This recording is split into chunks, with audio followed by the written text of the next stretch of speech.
do Evangelho, Lucas, capítulo 17, de 20 a 37, é um texto muito especial. Ele fala das coisas que estão por vir. E nos evangelhos existe o sermão profético, em Mateus, também Marcos, Jesus falando das últimas coisas, falando de um sofrimento, de uma tribulação tal qual nunca houve, jamais haverá. Então Jesus falando neste sermão profético do Apocalipse. Um pouco antes ele também fala do princípio de dores, que seriam as perturbações da natureza, guerras, rumores de guerras, os problemas de alteração, né, de cataclismas, de alteração na natureza. Aqui, em Lucas 17, de 20 a 37, Jesus também está falando de coisas do futuro, a respeito do reino de Deus. Ele foi perguntado, como é que vai se manifestar o reino e tal? E Jesus diz, o reino não vai vir com aparência exterior, porque ele está no meio de vós. Ele não vai vir de forma visível. E se disserem, o reino está aqui, o reino está ali, está lá, não acreditem, não se apresse em seguir, pois o Filho do Homem no seu dia será como o relâmpago, cujo brilho vai de uma extremidade à outra do céu. Então Jesus está falando de uma manifestação que ocorrerá repentinamente, num dia que as pessoas não esperam. E ele fala, antes o Filho do Homem vai passar, vai ser rejeitado, vai passar por um sofrimento. Ele estava falando da morte dele. Mas esse dia que acontecerá repentinamente, Jesus dá dois exemplos históricos bíblicos de eventos tremendos, terríveis, de juízo de Deus na terra. Ele mostra esses dois exemplos e associa com esse evento da volta dele. É o evento de Noé, porque Noé era profeta de Deus. Deus falou para Noé, constrói uma arca. Ele e a família passaram mais de 80 anos construindo uma arca. E não era na beira do lago, não era na beira do mar. E eles diziam, virá um dilúvio, será um juízo de Deus. E as pessoas escarneciam, né? Não acreditavam. E Deus orientou como a arca seria construída. Então, ele estava numa preparação, ele acreditava, ele olhava para aquele dia e acreditava. Mas o que Jesus enfatiza aqui em Lucas 17, de 20 a 37? Ele enfatiza que nos dias que precederam o dilúvio, as coisas estavam acontecendo normalmente. Casavam, davam-se casamento, plantavam, colhiam, construíam. Ou seja, as rotinas da terra, da natureza, estavam preservadas. Então não haviam sinais de cataclismas, terremotos, coisas terríveis que pudesse avisar o juízo iminente. Não, estava tudo funcionando. Jesus também compara com Sodoma e Gomorra, que Ló morava em Sodoma e Gomorra, Abraão intercedeu por Ló, o Senhor desceu e falou para Abraão: eu vou destruir Sodoma e Gomorra. Abraão orou e Deus mandou o anjo lá, os anjos, para livrar Ló. Mas Jesus diz aqui, também Sodoma e Gomorra estava funcionando tudo, plantando, colhendo, edificando, comerciando, comércio, tudo mantido. Então, esta vinda de Jesus será repentina. Então, a gente tem duas manifestações diferentes da volta de Cristo. Uma é esta que está relatada aqui, um será tomado, o outro será deixado. Aonde? Na cama, no trabalho, aqui, ali, dois moendo, um vai ser levado, o outro será deixado. Então, essa vinda de Jesus será o arrebatamento da igreja. Um será levado, o outro será deixado.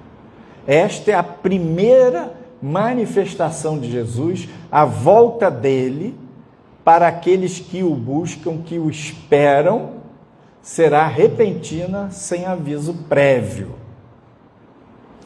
E nesta manifestação será como um raio, a coisa que vem e vai, some.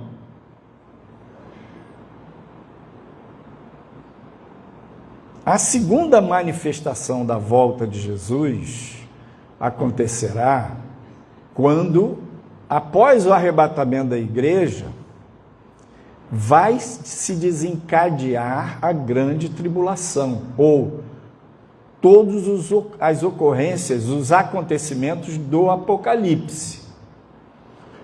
E o Apocalipse é uma sequência de ações de juízo de Deus sobre a terra, sobre o reinado do anticristo. Porque uma parte da igreja sobe no arrebatamento, a outra parte permanece na terra, os que estiverem preparados subirão, os crentes que estão mais ou menos, as virgens que não estavam com azeite extra, ficam, e o anticristo vai perseguir essa parte da igreja, não só a igreja, como também os judeus. E os juízos de Deus virão sobre a terra para coibir essa perseguição e proteger o seu povo que estará aqui. E aí, no final deste ciclo do Apocalipse, Jesus vai voltar aí no cavalo branco, com seus anjos, com a igreja toda, com os santos todos, com aqueles que foram arrebatados, com aqueles que ressuscitaram. Ele voltará, e os exércitos do anticristo que estarão cercando Israel para uma última tentativa de destruição completa de Israel, os exércitos do anticristo, então, lutarão contra Cristo e os seus anjos, e com a espada da sua boca, esses inimigos serão destruídos. E aí Jesus reina, aí Jesus instala o reino físico na terra. Então, esta é a segunda manifestação da volta de Jesus. A respeito da primeira manifestação, que será para a igreja, Paulo fala: eis aqui vos digo um mistério. O mistério é, nem todos os que dormem serão arrebatados, ressuscitarão primeiro, e nós que estivermos vivos seremos transformados. Então, Paulo avisa sobre este arrebatamento. E isso, no tocante ao arrebatamento, ele não haverá lugar. Aonde vai ser, Senhor? Aqui, ali, acolá? 2 dormindo, um fuso horário. 2 trabalhando, outro fuso horário. Pode ser aqui, do outro lado do mundo. Então, não será num lugar. Outro aspecto desse primeiro mover da manifestação da volta de Jesus para a igreja. Ninguém vai ver. Paulo fala em Tessalonicenses que a trombeta soará e os mortos ressuscitarão. Então, quem tiver comunhão com Deus vai ouvir o toque da trombeta, mas não verão. No tocante à segunda vinda de Jesus, quando ele vier com a igreja, com os que ressuscitaram, com os anjos, e vai confrontar os exércitos do anticristo, aí a Bíblia diz, todo olho o verá. Todo olho o verá. Imagina que ele vem numa velocidade tremenda e girando em torno da terra e descendo e girando, então em todos os fusos horários, homens, mulheres de todas as raças, tribos, línguas e nações o verão. E ele vai reinar. Então, queridos, para esta manifestação mais misteriosa da volta de Jesus, o arrebatamento, a gente tem que se preparar. A gente deve buscar. A gente deve crer. E na semana passada eu falei sobre a situação da guerra que está acontecendo lá, ou a revolução, né, lá no Irã, e o povo indo para as ruas. E lá no Irã tem acontecido um mover que a gente não tem noção da extensão dele. Uma iraniana que mora fora do Irã, mas tem contato com o povo lá, ela disse que milhares e milhares de iranianos estão se convertendo,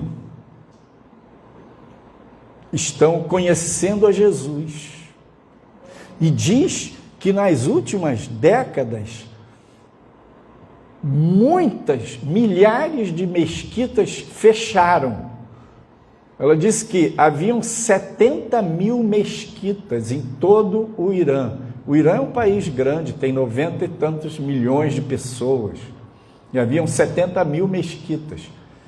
Fecharam 50 mil mesquitas. Por quê?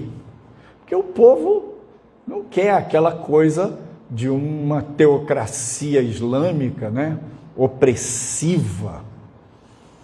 Aquele povo da Pérsia tinha experimentado uma evolução, direitos civis, tinha experimentado muita coisa típica do Ocidente. E aí depois teve a Revolução Islâmica e instalou uma ditadura opressora, sufocante, né, retrógrada. E esta ditadura do Irã é que fomentou o terrorismo internacional. Então, fomentou o Hamas, o Hezbollah, os Houthis. Então, não fomentou só ideologicamente, fomentou com dinheiro, com treinamento, com armamento. e odeia Israel. Este sentimento antissemita, esse é um sentimento que vai crescer em toda a terra. O ódio a Israel. Por quê? Porque Satanás odeia Israel. O diabo odeia o povo judeu. E os cristãos na Idade Média embarcaram nesse sentimento, nesse pensamento antissemita, partindo da ideia de que judeu é igual a Judas. Judas traiu a Jesus. Judeu e Judas mataram a Jesus. Então essa mentalidade antissemita se instalou no Ocidente. Mas nós sabemos pela palavra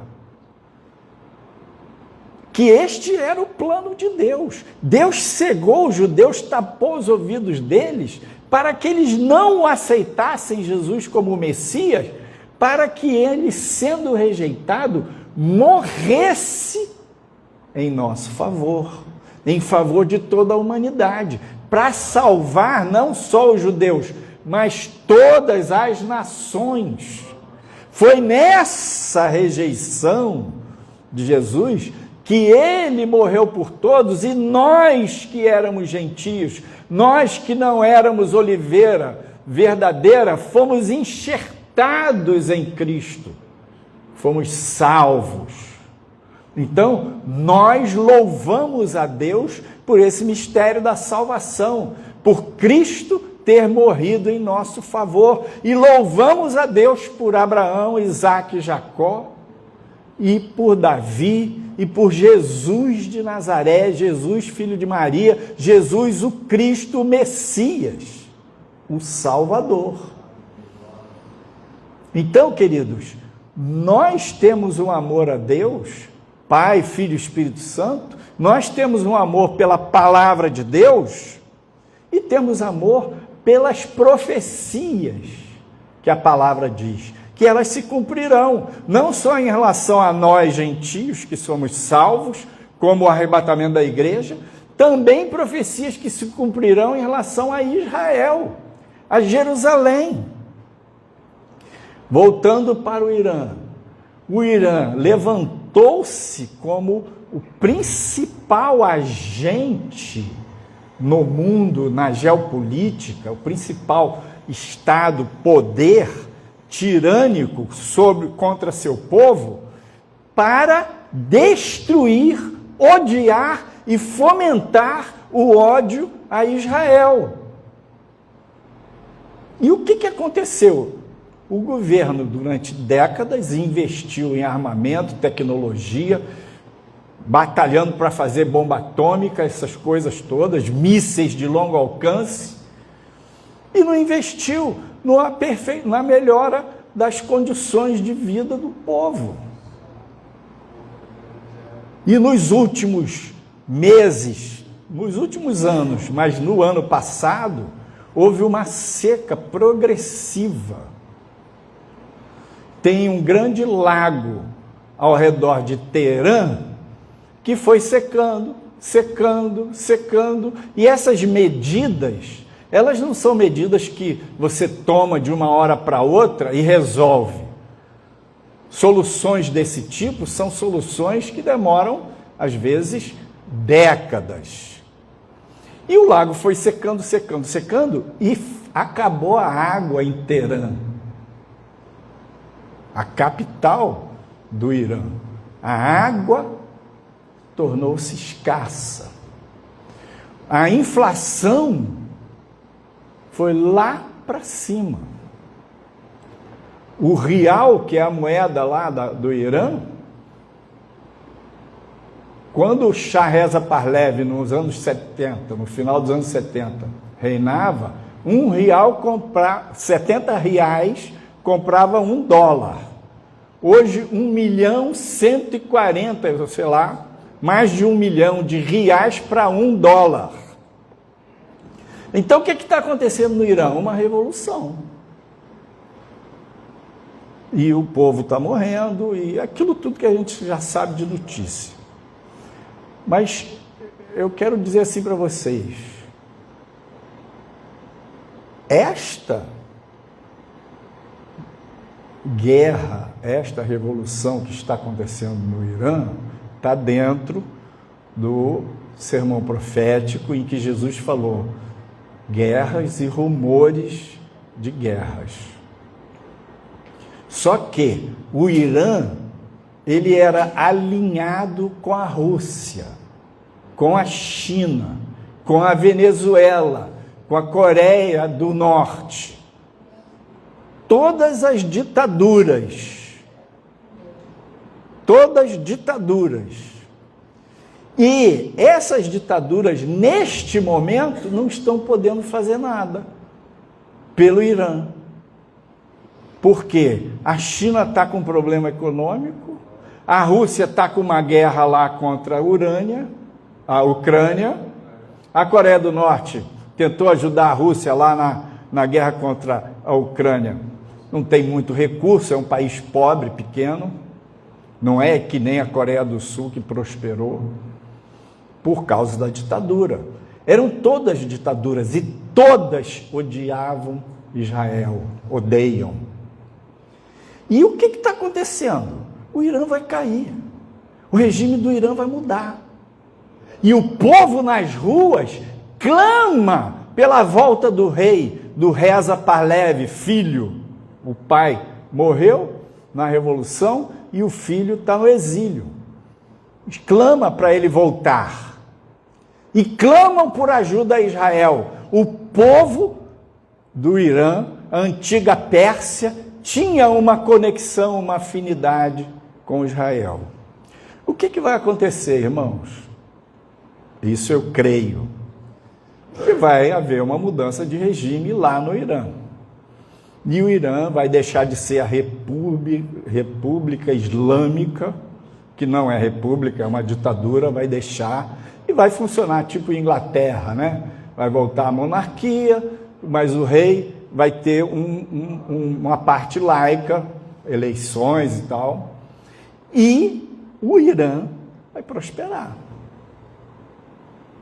O Irã vai prosperar, vai parar de fazer guerra contra Israel.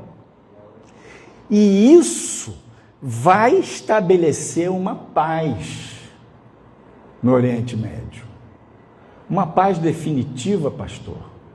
Não creio que será uma paz definitiva. Mas essa paz, ela vai trazer para o mundo uma mudança gigantesca. Não sei se eu mencionei para vocês, há 3 anos atrás, o governo de Israel estava num entendimento com a Arábia Saudita. A Arábia Saudita é um dos maiores produtores de petróleo do mundo. Tem muito petróleo e eles têm muito dinheiro. E ela é pró-Ocidente, né? E Israel descobriu uma gigantesca jazida de gás natural no subsolo. E eles estavam no entendimento de a Arábia Saudita fazer um investimento numa planta de exploração de gás e num gasoduto que sairia de Israel e passaria ali pelo mar Mediterrâneo, passando por Chipre e ia desembocar na Europa, na Itália, com gás barato, favorecendo o comércio internacional. E esse acordo já estava avançado, com planta, com tudo, com todos os estudos feitos, a grana, e esse acordo ia ser assinado. Quando veio o evento lá de outubro de 2023, não é isso? 2 anos, ano passado completou 2 anos. Os terroristas invadiram Israel e mataram, aquela coisa toda. E dali a guerra se instalou naquela região. Por que os terroristas fizeram isso? Porque eles eram representantes dos interesses do Irã, dos xiitas. E a Arábia Saudita é sunita. A maioria dos povos islâmicos são sunitas, seguem a religião islâmica, mas a base sunita. E a liderança da linha sunita é da Arábia Saudita. Então, era todo um jogo também de poder, de geopolítica e tal. E eles fizeram isso para tentar embarrear isso. Mas a República Islâmica do Irã vai cair. E o que vai acontecer? Paz. E esse acordo, Arábia Saudita e Israel, vai acontecer. E o gás vai chegar barato na Europa. E isso vai gerar o quê? Eu já falei aqui algumas vezes. Virá sobre a terra, nos próximos anos, um período de vacas gordas, como aquela visão, aquele sonho que o faraó teve. 7 anos de vacas gordas, depois sucederam 7 anos de vacas magras. Não digo que sejam 7 anos, não sei. Mas virá um tempo de uma prosperidade econômico-financeira exponencial no mundo inteiro. No mundo inteiro. Por causa dessa paz do Oriente Médio. Porque quando Paulo diz assim, quando houver paz e segurança, lhes sobrevirá repentina destruição. Porque ele está falando do Apocalipse. Antes do anticristo reinar, vai haver esse período de paz e segurança. Vai haver um período de prosperidade. É isso que Lucas 17, de 20 a 37, fala. Compravam, vendiam, casavam, davam-se em casamento, plantavam, colhiam. Jesus está falando do quê? De uma rotina econômico, financeira, social, funcionando, tudo funcionando.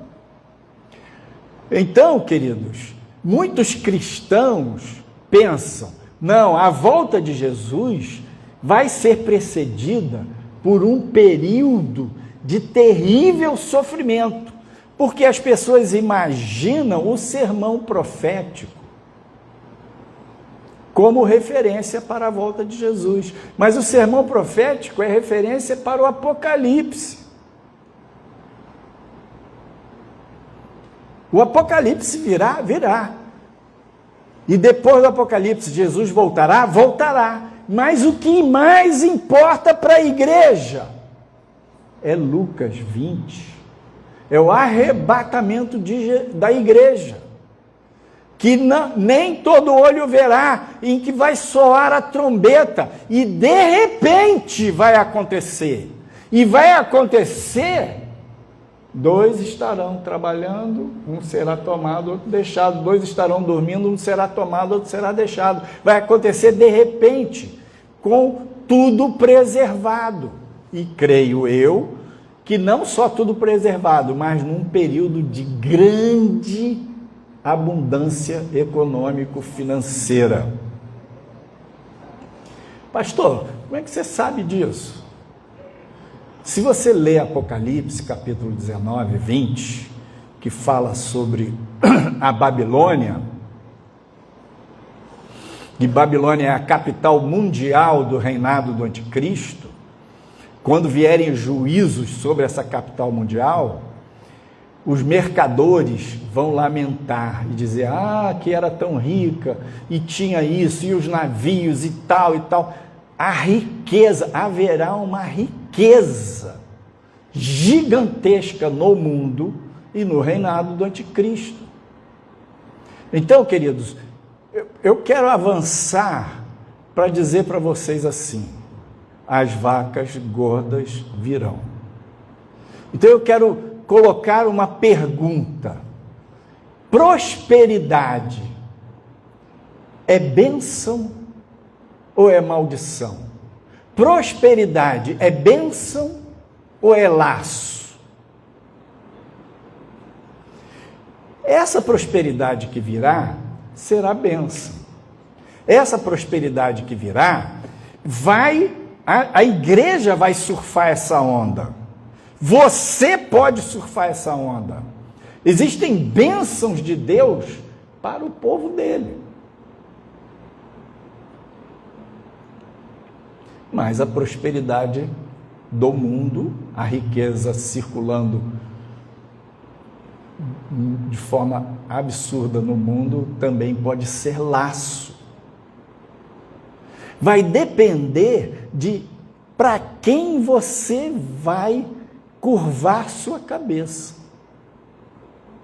Se a Deus ou a Mamon. Então, você como cristão, ter uma visão de melhorar a sua vida, de prosperar, de estudar, de trabalhar, de ganhar dinheiro, é uma visão saudável. O cristão não foi chamado para voto de pobreza. Nós, como cristãos, não somos chamados para seguir João Batista. O nosso mestre é Jesus, que chamou para apóstolo tanto gente pobre como rica. Mateus era rico. Quando Jesus chegou na cidade, Zaqueu, que era baixinho, subiu na árvore para poder ver Jesus. E Zaqueu era chefe dos publicanos, tipo assim, chefe de Mateus. Muito rico. Jesus não tinha barreira com isso. Então, o que Deus tem para nós, igreja, é uma prosperidade. Agora, quando a gente vê só a prosperidade material e vai se inclinando para o padrão Mamon, a riqueza do mundo vai se tornar um laço para os cristãos. Quando a gente vê a prosperidade do reino de Deus e busca o reino de Deus em primeiro lugar, isso vai trazer bênção na nossa vida, e nós seremos bênção na vida de pessoas, seremos bênção no reino de Deus. Por exemplo, a nossa igreja tem sido uma bênção na vida dessas missionárias que nós mandamos, Raquel e doutora Núbia. Elas ontem terminaram o último trabalho lá, estão voltando, deu um enguiço lá no ônibus, mas você, a sua voz, a sua oração, a sua contribuição chegou lá no interior do Piauí. Bênção de Deus chegou lá através de você. Então, Deus quer abençoar a sua vida, claro. Ele quer que você tenha uma vida feliz, próspera, com conforto, claro. Porque Deus é assim, Ele é bom, Ele é abundante. Ele abençoou Abraão, Isaac e Jacó. Eram pessoas ricas. Agora, eles não se deixaram levar pelo olho grande no cifrão. Não, eles buscaram a Deus. Então, esse é o desafio da igreja. Pensa, o desafio da igreja maior dos últimos dias vai ser a luta contra o pecado, vai ser a luta contra a promiscuidade, a iniquidade, o vale tudo deste mundo, e a luta contra o apego aos prazeres deste mundo e das riquezas, porque vai haver riqueza. Ah, mas pastor, é lícito nós cristãos curtirmos a vida? Claro, é lícito você prosperar, você melhorar, cuidar da sua saúde, tratar bem o seu corpo, dormir bem, comer bem. É lícito. E ao mesmo tempo você tem saúde física, psicológica e espiritual.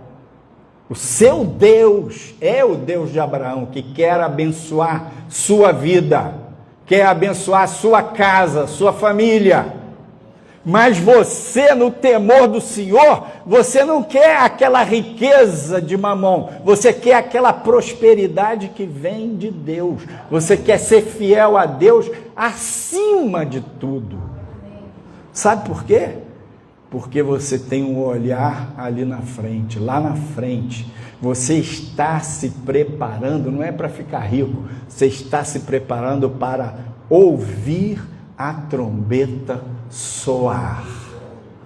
Naquele dia, quem estiver preparado vai escutar onde quer que esteja, se estiver dormindo, se estiver no fundo do oceano, num submarino, se estiver no alto de uma montanha, você vai ouvir a trombeta onde quer que você estiver, porque a trombeta vai soar, num momento, num piscar de olhos, e você vai estar preparado, sua lâmpada acesa, com azeite sobressalente, o Senhor vai chegar e você vai subir.